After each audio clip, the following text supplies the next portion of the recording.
Hello hello everyone. मैं आपका दोस्त, आपका चैनल केमिस्ट्री लर्नर अड्डा।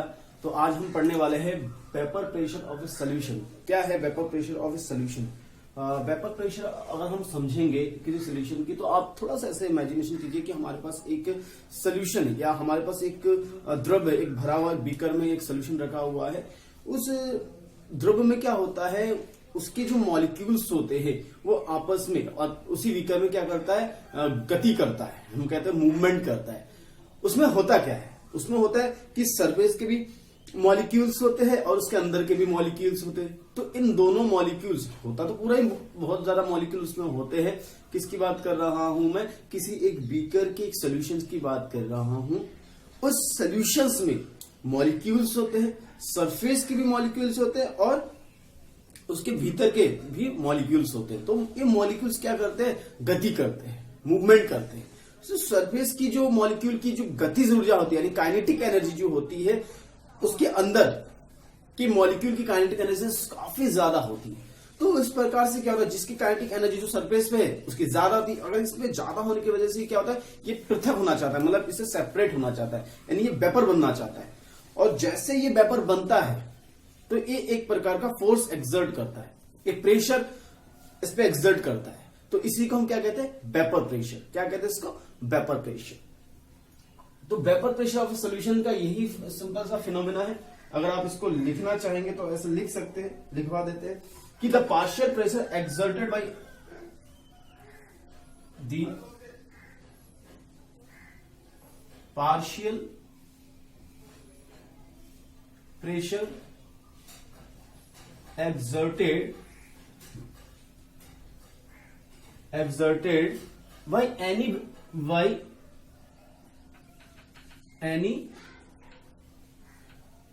gas or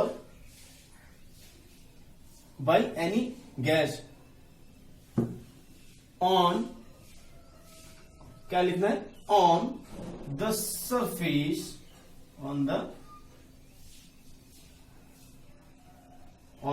surface of any liquid or solution, of any liquid or solution। Simple सा definition ये लिखने के लिए है, पर समझने के लिए मैं ऐसे समझा सकता हूं कि आप थोड़ा सा इमेजिनेशन, आपके पास एक बीकर रखी है, आपके पास बाल्टी पानी रखी हुई है। उस बाल्टी पानी में उसमें क्या होता है, मॉलिक्यूल आपको पता है मूवमेंट करती है। तो मूवमेंट तो होगी उस पूरे बाल्टी में। तो सरफेस के भी मॉलिक्यूल्स होते हैं और उसके अंदर के भी मॉलिक्यूल्स होते हैं। तो सरफेस में जो पानी होती है, ऊपर में, सरफेस का मतलब ये मान लीजिए हमारे पास पानी भरा हुआ है, तो यहाँ की मॉलिक्यूल की बात कर रहा हूं मैं। इस सरफेस में इनकी जो काइनेटिक एनर्जी होती है, इसके अंदर के मॉलिक्यूल की काइनेटिक एनर्जी से काफी ज्यादा होती है। तो जब इन मॉलिक्यूल की काइनेटिक एनर्जी ज्यादा होती है तो ये यहां से क्या होता है, सेपरेट होना चाहता है। तो ये जैसे सेपरेट होता है तो एक प्रकार का फोर्स जो इस पे क्या होता है, इस लिक्विड और या सॉल्यूशन पे क्या करता है, एक्सर्ट करता है। ठीक है, इसी को ही हम क्या कहते हैं, वेपर प्रेशर। प्रेशर कहते हैं, क्या कहता है, वेपर ग्रुप में उड़ता है तो वेपर का एक प्रेशर ये डाल देता है। ठीक हो गया, तो ये हो गया। तो विच आपका क्या था, partial pressure exerted by any gas on the surface of any liquid और सॉल्यूशंस। ठीक हो गया।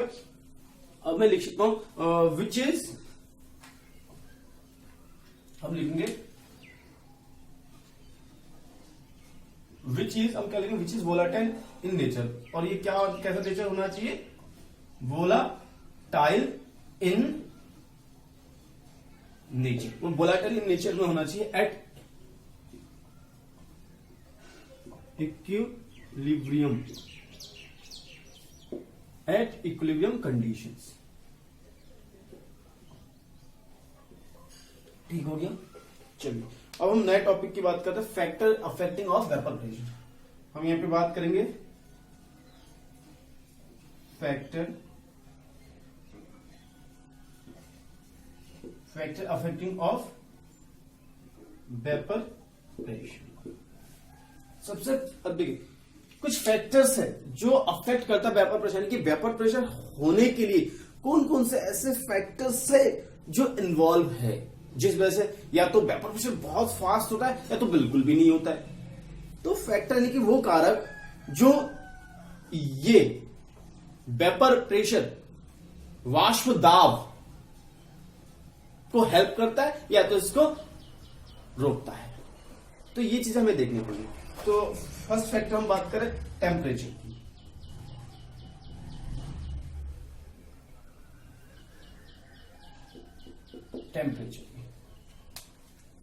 टेम्परेचर बहुत ज्यादा वेस्ट फैक्टर होता है, क्योंकि आप वेपर प्रेशर की बात करो, मान लो हमारे पास लिक्विड है और टेम्परेचर बिल्कुल भी नहीं है,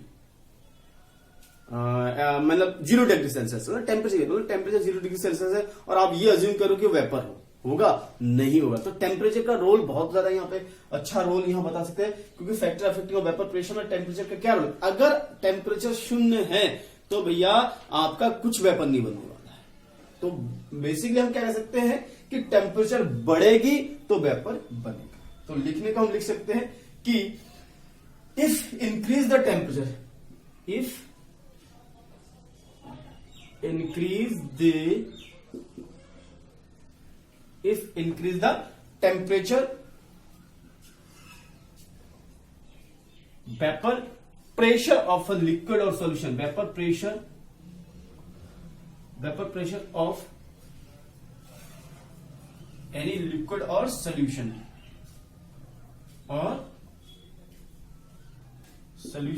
increase। ठीक हो गया, ये सिंपल से पढ़नी, यानी कि टेम्परेचर बढ़ेगी तो वेपर प्रेशर बढ़ेगा, temperature decrease so vapour pressure also decrease, simple से टर्म्स है। ठीक है, अब हम बात करने वाले किसकी, नेचर ऑफ लिक्विड्स की। किसकी बात करेंगे हम, नेचर ऑफ लिक्विड्स की। नंबर दूसरा पॉइंट, नेचर ऑफ लिक्विड्स। चलिए देखो, ये भी बहुत इंपॉर्टेंट पॉइंट है, नेचर ऑफ लिक्विड्स।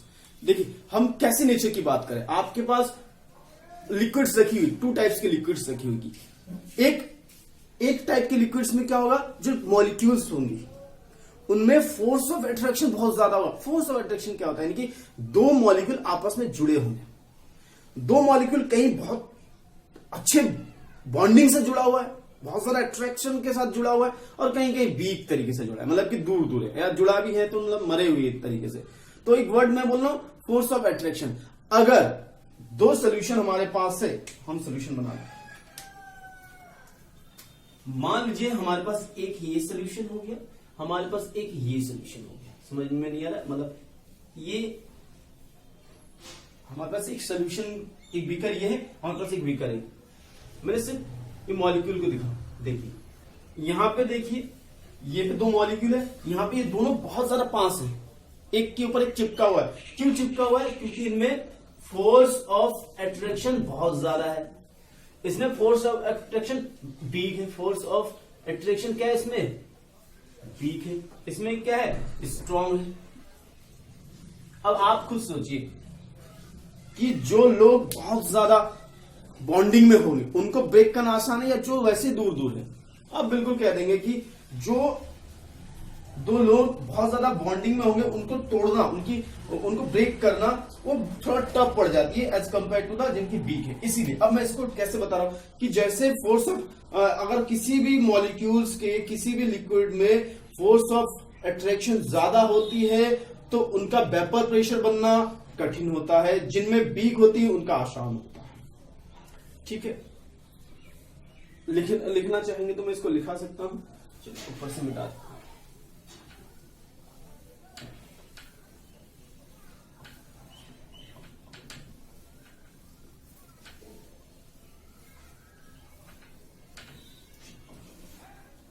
क्या लिखना चाहिए कि इफ एनी लिक्विड, यहां पे हम लिखेंगे if any liquids intermolecular force of attraction weak, कह रहा हूं weak, ठीक है, then vapor pressure of these liquid is higher। यहां से समझ रहे हो, इसमें हायर होगा, इसमें वेपर प्रेशर, इसमें लोअर होगा, lower in vapour pressure. Simple सा रीजन है, ये नेचर है, लिक्विड की नेचर है कि हम किस लिक्विड्स की बात करें। जैसे हम एग्जांपल के थ्रू समझते हैं, आपने इथर सुना होगा, हमारे पास इथर है CH3OCH3, हमारे पास इथर है। अब इस इथर में नो H बॉन्ड्स, इसमें कोई हाइड्रोजन बॉन्ड नहीं है, तो यानी इसकी जो फोर्स ऑफ अट्रैक्शन क्या होगी, ना के बराबर वीक होगी,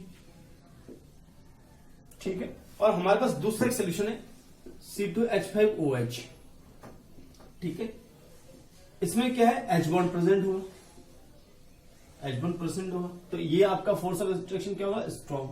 अब इन दोनों की वेपर प्रेशर अगर आप देखेंगे किसकी ज्यादा होगी भैया, जब इसमें फोर्स ऑफ अट्रैक्शन वीक होगा तो ये जल्दी वेपर बनेगा, इसमें फोर्स ऑफ अट्रैक्शन स्ट्रॉन्ग है तो ये थोड़ा लेट बनेगा, क्या वेपर प्रेशर, ठीक होगी। चलिए अब हम बात करते हैं, ये आप नोट डाउन करते रहना, पॉज करके आप चीजों को पढ़ते रहिए, देखते रहिए, लिखते रहिए, ठीक। चलिए अब मैं बात करता हूं बॉइलिंग पॉइंट की। किसकी बात कर रहा हूं, बॉइलिंग पॉइंट की, जिसे हम बीपी कहते हैं।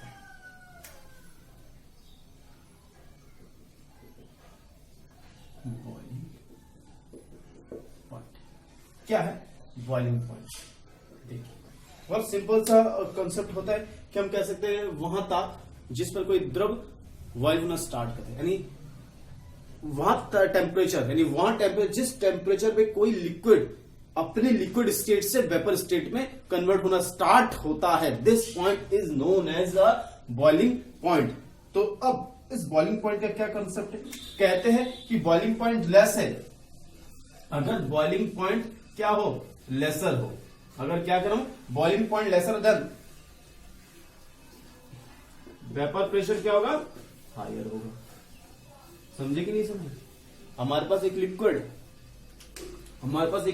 दो लिक्विड है, यहां पे एक लिक्विड है, वहां पर एक यहाँ पे लिक्विड है, दो लिक्विड हमारे पास रखी हुई है, हम बोल रहे हैं कौन सा ज्यादा वेपर प्रेशर। मान लीजिए इसका टेम्परेचर है एक ये 25 डिग्री सेल्सियस पर, और यहां पे आप मान लीजिए 30 डिग्री सेल्सियस है, तो दो टेम्परेचर अलग अलग है।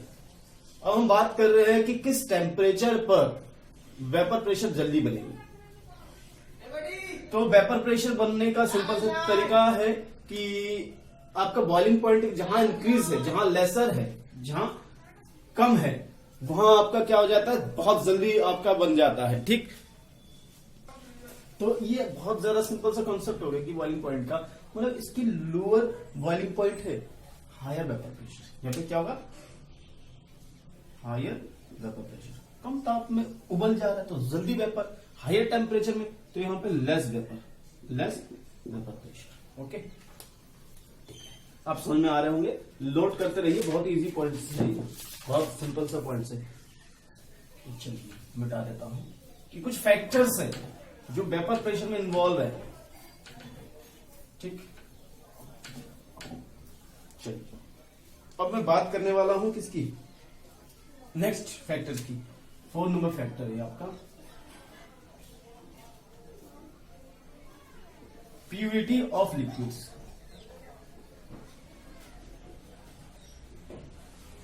प्यूरिटी शुद्धता की बात है। अब आप खुद सोचिए, हमारे पास दो लिक्विड्स हैं, हमारे पास एक ये लिक्विड्स है, एक ये लिक्विड्स है,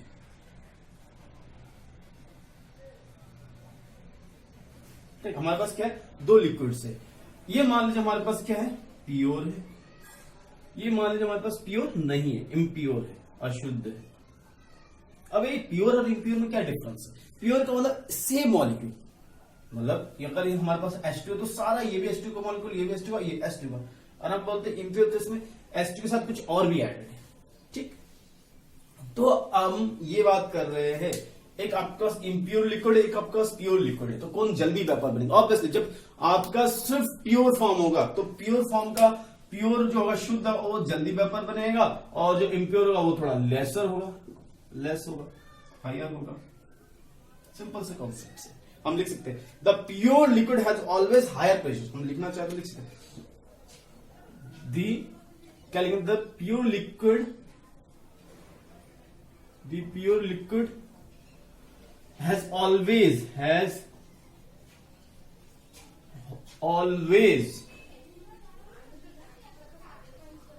higher vapour pressure as compared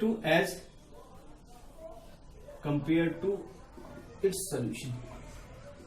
कितनी अच्छी बात थी। आप इसको हम इम्प्योर कह रहे थे ना, ये प्योर है, मतलब ये आपका इम्प्योर है, नहीं समझ आ रहा है। ये मान लीजिए सॉल्वेंट है और ये मान लीजिए सॉल्यूशन है। तो ये सॉल्वेंट है तुम्हारा एक ही प्रकार का वाटर हो गया, ये सॉल्यूशन है तो इसमें मतलब सॉल्यूट और सॉल्वेंट दोनों ऐड है तब ये सॉल्यूशन बना। तो सॉल्यूशन में दो कंपोजिशन एटलीस्ट ऐड होता है, कम से कम दो से ज्यादा होगा तभी सॉल्यूशन होगा, तो दो है, तो दो टाइप के इसमें मॉलिक्यूल्स प्रेजेंट है। तो अब जब हम इसको हीट करेंगे, जब वेपर होगा तो प्योर के बीच जल्दी वेपर हो जाता है, इसमें इसलिए कहता है प्योर लिक्विड, प्योर शुद्धता liquid has always higher vapour pressure, क्यों, as compare to its solution, क्योंकि मिक्सचर में ज्यादा वेपर नहीं हो पाता है। ठीक हो गया, बहुत ही सिंपल से पॉइंट है, इसको आप देखना।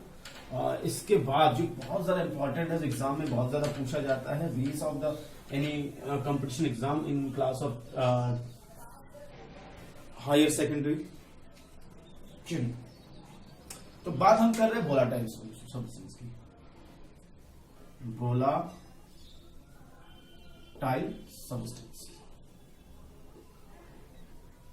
सब्सटेंसेस। अब देखिए वोलाटाइल सब्सटेंसेस होता है क्या है। वोलाटाइल सब्सटेंस का मतलब हमारे पास दो प्रकार का लिक्विड्स है, आप दोनों को हीट कर लो इक्वली। एक रूम टेम्परेचर 25 डिग्री सेल्सियस, आप मान लीजिए हमारा रूम टेम्परेचर दो लिक्विड्स, आपने जरा से भी टेम्परेचर बढ़ाया, यानी 26 से 30 को लेके गए टेम्परेचर, एक वेपर होना शुरू हो गया और एक वैसा बढ़ा, आपने फिर टेम्परेचर बढ़ाया, दूसरा वाला जल्दी वेपर हो रहा है, नेक्स्ट वाला नहीं हो रहा है। तो इस प्रकार से आप हीट बढ़ाए जा रहे हैं, और जो मैं कह रहा हूं दो सोल्यूशन, एक बहुत जल्दी वेपर होता जा रहा होता है और दूसरा अपने स्थान पे ही वैसे का वैसा पड़ा हुआ है। तो इसका मतलब एक हमारे पास जो वोलाटाइल है जो क्या हो रहा है, वेपर बना, और एक नॉन वोलाटाइल जो वेपर नहीं हो रहा है। तो इस पर काम करने वाला जो साइंटिस्ट है वो आपका है राउल्ट नाम का साइंटिस्ट है जिन्होंने इस पर काम किया है। तो इसी से राउल्ट लॉ आया, तो मैं यहीं पे राउल्ट लॉ बता देता हूं, लिख लीजिए, ठीक है। राउल्ट लॉ ने क्या कहा, फॉर एनी वोलाटाइल सब्सटेंसेस, लिख लीजिएगा आप लोग, for any volatile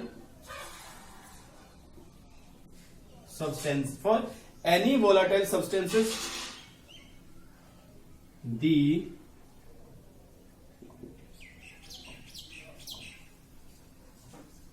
the partial pressure exerted by vapor gas on the, क्या कर रहा हूं, the for any volatile substance the partial pressure exerted by vapor gas on the surface or liquid solution on the surface or liquid solution is directly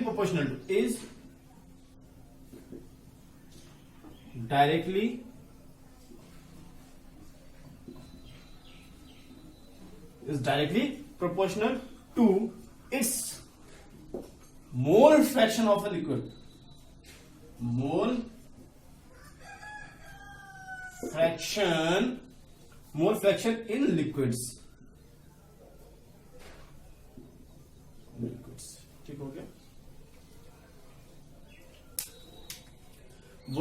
आपका क्या है, हमारा ये जो राउल्ट महोदय है, राउल्ट ने वोलाटाइल सब्सटेंस में काम किया, इन्होंने अपना एक लॉ प्रोड्यूस किया, एक नियम इन्होंने दिया। नियम क्या दिया इन्होंने कि हमारे पास कोई वोलाटाइल सब्सटेंसेस होता है, उस पर जो पार्शियल प्रेशर एक्सर्ट होता है वेपर गैस के, जो वेपर होता है वही गैस, तो उसके थ्रू ऑन द सरफेस और लिक्विड के सोल्यूशन पे, तो वो की डायरेक्टली प्रोपोर्शनल होता है, उसके समानुपाती होता है उस पे गैस के मोल फ्रैक्शन, उस लिक्विड के मोल फ्रैक्शन के।